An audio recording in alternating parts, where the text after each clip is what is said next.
Praise the Lord, shalom, hallelujah. Jesus loves us so much.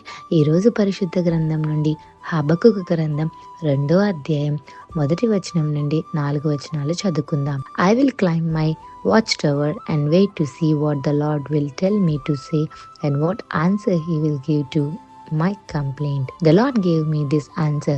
Write down clearly on clay tablets what I reveal to you, so that it can be read at a glance. Put it in writing, because it is not a time for it to come true, but the time is coming quickly, and what I show you will come true. It may seem slow in coming, but wait for it. It will certainly take place, and it will not be delayed.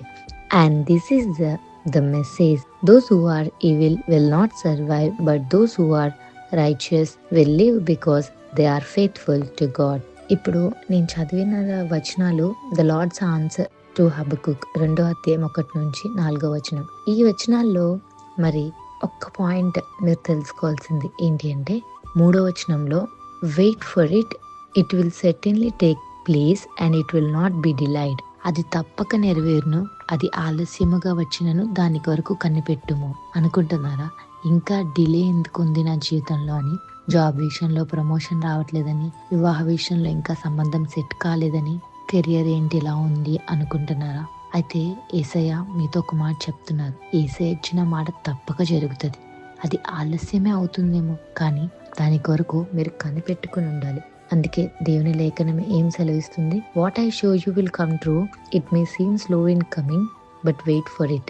It will certainly take place and it will not be delayed. So కొంచెం సమయం పడుతుందేమో, కానీ అది delay అయితే అవ్వదు. ఎగ్జాంపుల్గా చెప్తున్నానండి, మీకు ఏదైనా ఫేవరెట్ కర్రీ డిష్ ప్రిపేర్ చేయాలి అనుకున్నప్పుడు, అందులో ఐటమ్స్ ఏదైనా మీ దగ్గర లేనప్పుడు, మీ దగ్గర వెహికల్ లేనప్పుడు ఇమీడియట్గా మీరు ఫోన్ తీసుకుని బ్లింకెట్లో కానీ ఏదైనా యాప్స్లో వెంటనే మీరు ఆర్డర్ పెడతారు కదా. ఎప్పుడైతే మీరు ఆర్డర్ పెట్టారో ఇమీడియట్గా మరి ఆ ఐటమ్స్ రావడం జరుగుతుంది. దాంతో మీరు ప్రిపేర్ చేసుకుంటారు. ఇక్కడ విత్ ఇన్ మినిట్స్లో మీకు కావాల్సింది ఆర్డర్ పెట్టుకుంటున్నారు, మీకు వస్తుంది కదా.